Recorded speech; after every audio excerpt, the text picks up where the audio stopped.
Fadila, kami akan perbaharui kembali nanti, tetap tahan dulu. Dan saudara, kami saat ini sudah terhubung dengan Kapolres Cimahi AKBP Niko Nurullah Adi Putra. Pak Niko, selamat siang, bisa mendengar suara saya dengan L di Kompas TV? Selamat siang, Pak. Bisa Selamat siang. terdengar. Baik, Pak Mohon Niko. maaf, suara saya terdengar jelas? Suara saya? Suara terdengar jelas, Pak Niko. Pak Niko, boleh terima kasih. dikonfirmasi apakah posisi Pak Niko sekarang sedang menuju ke lokasi?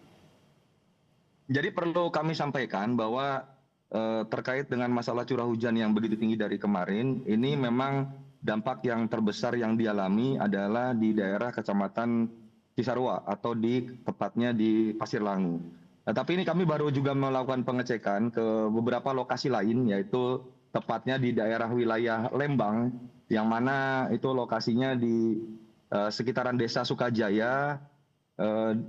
Terdampak juga ada beberapa warga juga yang terkena dampak akibat curah hujan yang tinggi, sehingga terjadi pergeseran dan kami dari lokasi tersebut dan menuju ke daerah Pasir Langu. Tetapi karena mungkin situasi di lapangan ini jalur terputus, sehingga kami harus melintas memutar lebih jauh lagi. Demikian sementara. Baik, Pak Niko, apakah sudah ada informasi jumlah laporan orang hilang atau mungkin korban atau yang selamat, Pak Niko? Sampai dengan saat ini tentunya ada beberapa data yang sudah kami rekap dari laporan yang ada, kurang lebih 114 data, dan masih terus kami lakukan pemvalidan data karena masih ada beberapa juga korban yang berangsur-angsur ditemukan. Dan saat ini ada kurang lebih 24 yang sudah bisa berhasil dilakukan evakuasi. 24 ya? Dan juga masih, ya betul, sekarang juga, tapi nanti kami coba akan validkan untuk datanya. Dan hal tersebut kami juga sudah lakukan upaya terkait dengan pembentukan beberapa pos, yaitu salah satunya adalah pos DVI yang di lokasi terdekat, maupun untuk koordinasi dengan stakeholder terkait dari BPBD maupun dan hal sebagainya. Baik, kalau untuk korban jiwa atau korban yang hilang, ada jumlah yang sudah didapat? Data sementara mungkin, Pak Niko? Data sampai dengan saat ini kami untuk korban yang hilang ada 114. Oke. Untuk korban meninggal, apakah sudah ada informasi sementara? Sampai saat ini di kami datanya berarti 4 ditambah 6, berarti ada 10. 10 korban meninggal dunia ya? Berarti Betul, masih ada sekitar seratusan yang data yang masih hilang ya, Pak Niko ya? Ada 21 yang selamat, sehingga kalau 21. daftar yang 21, kalau daftar yang hilang sampai dengan data kami saat ini ada 89. 89 data hilang. Oke, baik. Betul. Tapi tentunya nanti kami akan coba validkan lagi kembali datanya sampai menunggu waktunya, karena mungkin situasi di lokasi juga masih cukup rawan, karena mengingat kami khawatir terkait dengan adanya mungkin longsor susulan dan sebagainya. Demikian. Oke, baik Pak Niko, apakah ada langkah berikutnya yang akan dilakukan? Mungkin akan ada pembangunan posko sementara terkait dengan warga yang terdampak? Ya, kalau posko sudah kami bangun seketika itu dengan koordinasi juga dari pihak Polda Jawa Barat, sudah menurunkan tim, baik dari rekan-rekan juga dari DVI sudah membuatkan pos di lokasi tersebut. Kemudian juga sudah berkoordinasi untuk rumah detensi, sehingga tempat evakuasi dari beberapa korban yang berhasil kami lakukan penyelamatan. Kemudian juga terkait dengan masalah upaya untuk memberikan jalur atau pengamanan di lokasi tersebut, mengingat dampak bahayanya bila mana terjadi longsor susulan. Demikian. Baik, untuk Pak Niko terkait dengan korban yang hilang, ini untuk evakuasinya akan dilakukan bagaimana Bapak? Apakah akan berjalan secara maksimal? Ada berapa orang yang akan dikerahkan untuk melakukan evakuasi?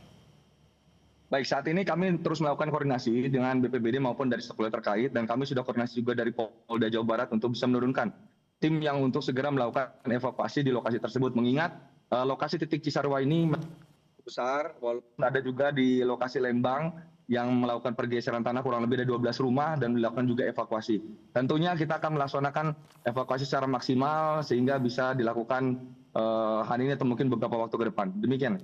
Baik, terima kasih Bapak AKBP Niko Nurullah Adi Putra, Kapolres Cimahi. Bapak hati-hati di jalan, semoga evakuasi dapat berjalan dengan lancar. Terima kasih, Pak Niko. Terima kasih. Baik, terima kasih. Baik. Saudara, saat ini kami sudah tersambung dengan Kepala BPBD Jabar, Bapak Teten Ali Mulku. Pak Teten, boleh di-update terkait dengan longsor yang terjadi di Bandung Barat, Pak Teten, hingga saat ini?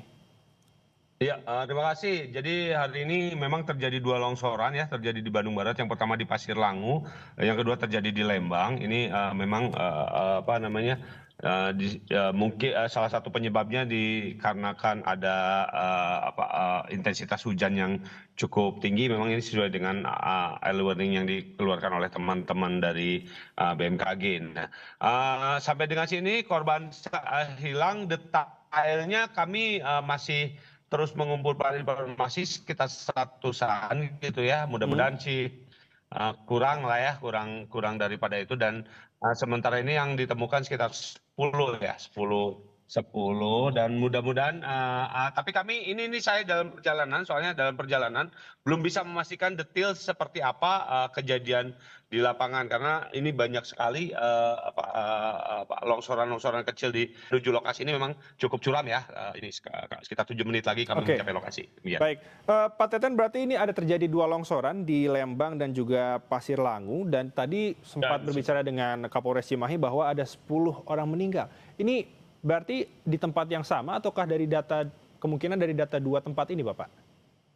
kami belum bisa memastikan ya, saya takut salah datanya. Oke, Yang jelas kalau yang di Lembang ini sekitar 2 orang dipastikan meninggal dunia di Lembang itu. Yang di Pasir Langu kami belum sampai ke lokasi nih, saya dalam oke. perjalanan soalnya. Baik, Bapak dari tim BPBD Jawa Barat, apakah sudah dikerahkan untuk melakukan evakuasi, Pak Teten? Halo, Pak Teten? Pak Teten, terkait dengan proses evakuasi, apakah sudah mengerahkan tim ke daerah Pasir Langu, Pak Teten?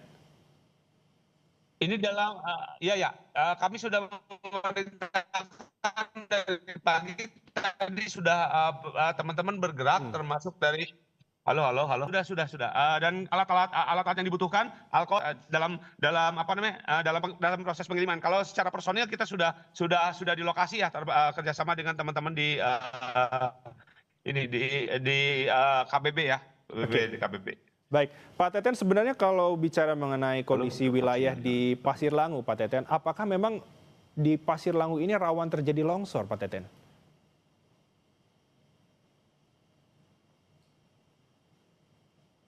KRB, kajian risiko bencana, memang terjadi daerah yang cukup rawan ya, terutama, dan kami melihat di seputar ini juga ada perubahan fungsi lahan lah ya, fungsi lahan yang memang ini mengakibatkan kejenuhan air sehingga terjadi run off ya, dan terjadi banjir dan longsor kemungkinan. Demikian. Baik. Pak Teten, terkait dengan kondisi bencana ini akan ditetapkan, apakah akan segera ditetapkan, Pak Teten, dalam waktu dekat? Ini karena ini bencananya skalanya di kabupaten kota ya, maka nanti kabupaten kota tersebut pihak Porkopimda ya, Bupati beserta Porkopimda itu akan mengkaji dan kalau misalnya diperlukan penetapan sebagai status tanggap darurat bencana. Kalau status siaga bencana memang sudah ditetapkan Jawa Barat, Jawa Barat sudah ditetapkan sebagai siaga bencana hidrometeorologi dari tanggal 15 September sampai dengan tanggal 30 April. Memang kita sudah memberikan early warning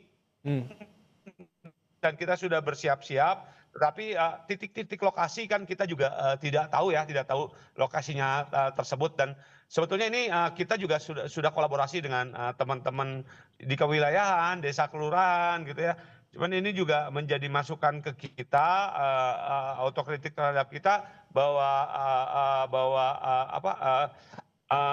pemberian informasi kemudian ini harus terus diulang. Kalau sekali dua kali ternyata memang tidak kurang efektif lah kayaknya sekali dua. Ini harus terus dilakukan, dan teman-teman kewilayahan mohon bantuannya juga dari teman-teman kewilayahan, baik itu di desa, kelurahan gitu ya, itu untuk melakukan demikian. Baik, harus dilakukan secara terus-menerus terkait dengan informasi adanya cuaca ekstrim dan juga kemungkinan terjadinya bencana hidrometeorologi. Pak Teten, apakah nantinya di lokasi, saat Anda sampai di lokasi nantinya, apakah tentu akan melakukan evakuasi dengan warga di kampung sekitar, Pak Teten? Bagaimana? Ya. Kita kerjasama bahu membahu dengan teman-teman Basarnas juga teman-teman TNI Polri ya kita juga akan melakukan evakuasi terhadap korban-korban. Oke, baik. Pak Teten, terakhir mungkin terkait dengan kondisi cuaca pada hari ini, apakah nantinya akan mempengaruhi proses evakuasi dan bagaimana ke depannya?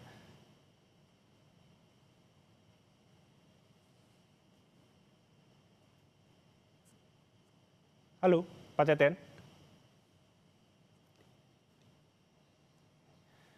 Baik, nampaknya kami terputus komunikasi kami dengan Kepala BPBD Jawa Barat, Pak Teten Ali Mulku, dan kami akan terus update terkait. Apabila Baik. ya. Ya. Halo. Halo, Pak Teten. Ya, silakan Pak Teten.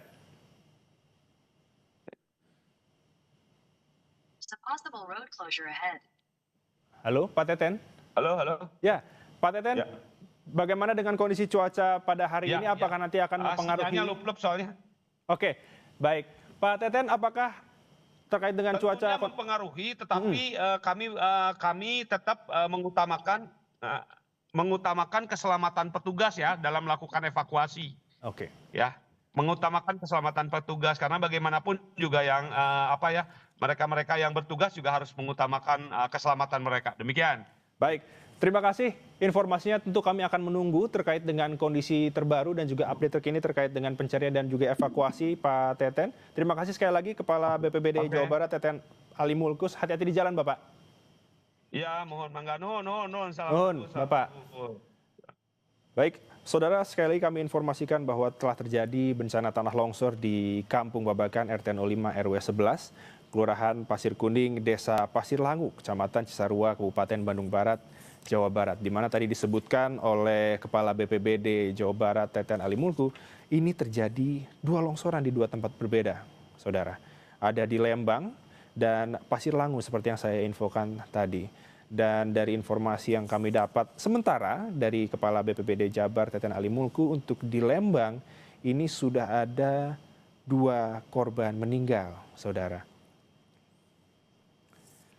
Dan saat ini, saudara, kami masih tersambung dengan Pak Yayat Supriyatna, Bapak Yayat Supriyatna sebagai pengamat tata kota Universitas Trisakti. Pak Yayat, diinformasikan tadi berbicara dengan Pak Teten Ali Mulku, Kepala BPBD Jabar, betul adanya memang ini daerah yang rawan terjadi tanah longsor dan sudah ada alih fungsi lahan.